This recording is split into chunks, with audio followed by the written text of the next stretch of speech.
21 জুলাই 2025 শনিবার ঢাকার উত্তরা।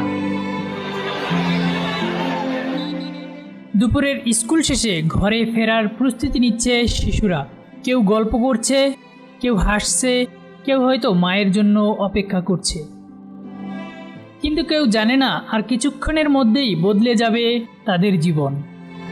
বিকেল 1:06 বিমান বাহিনীর একটি প্রশিক্ষণ যুদ্ধবিমান F-7 BGI আকাশে ওড়ে। চালাচ্ছিলেন ফ্লাইট লেফটেন্যান্ট তৌকির ইসলাম।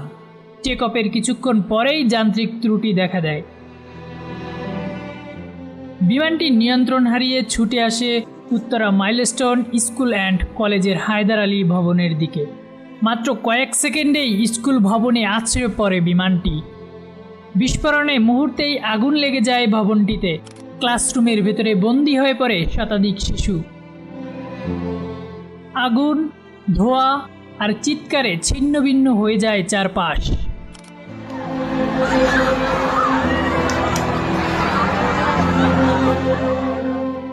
একজন মানুষ তখন মৃত্যুর মুখোমুখি হয়েও থেমে যাননি। ইংরেজি বিভাগের শিক্ষিকা মাহেরিন চৌধুরী আগুনের ভেতরে ঢুকে নিজ হাতে বাঁচান অন্তত 20 জন শিশুকে।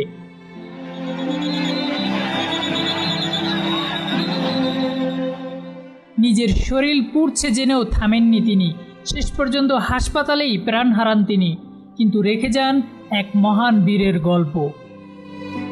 এই মর্মান্তিক ঘটনায় এখন পর্যন্ত প্রাণ হারিয়েছে অন্তত 31 জন, আহত হয়েছে 170 জনেরও বেশি। অনেকেই মারাত্মক দগ্ধ, নিহতদের বেশিরভাগই স্কুলের ছোট ছোট শিক্ষার্থী। পরদিন উত্তরা রণক্ষেত্র হয়ে ওঠে। শিক্ষার্থীরা রাস্তায় নেমে আসে। তাদের চোখে ছিল প্রশ্ন, পুরনো যুদ্ধবিমান কেন স্কুলের উপর দিয়ে ওড়ানো হলো? দায়ী কে? পুলিশ লাঠিচার্জ করে, টিয়ার গ্যাস ছোড়ে, তবুও বিক্ষোভ থামে না। এই দুর্ঘটনায় শোক জানিয়েছে পুরো বিশ্ব। প্রতিবেশী দেশ ভারত জরুরি ভিত্তিতে ডাক্তার ও চিকিৎসা সরঞ্জাম পাঠিয়েছে। ঢাকায় রাষ্ট্রীয় শোক ঘোষণা করা হয়েছে। বাংলাদেশ বিমান বাহিনী জানিয়েছে বিমানটির যান্ত্রিক ত্রুটি এই বিপর্যয়ের মূল কারণ। কিন্তু প্রশ্ন রয়ে গেছে, এই F-7 বিমানগুলো কি আজও নিরাপদ? বারবার কেন ঘটে এমন দুর্ঘটনা? শিক্ষক শিক্ষার্থীদের প্রাণ দিয়ে কি এর জবাব আসবে? শিশুরা বই খাতা নিয়ে স্কুলে এসেছিল। কেউই জানতো না আজই জীবনের শেষ দিন। মাহেরিন ম্যাডাম নিজের সন্তানদের মতো ভালোবেসে বাঁচিয়ে গেছেন অজস্র প্রাণ। সেই শিক্ষক, সেই শিক্ষিকা, সেই শিশুদের জন্য এই ভিডিও আমাদের শ্রদ্ধাঞ্জলি।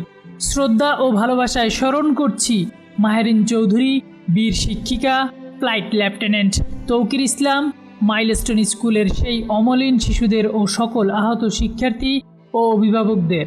21 জুলাই 2025। এ ঘটনার তদন্ত চাই, জবাবদিহিতা চাই। নিরাপত্তা ছাড়া আর কোনো শিশু যেন না হারায় তার শৈশব।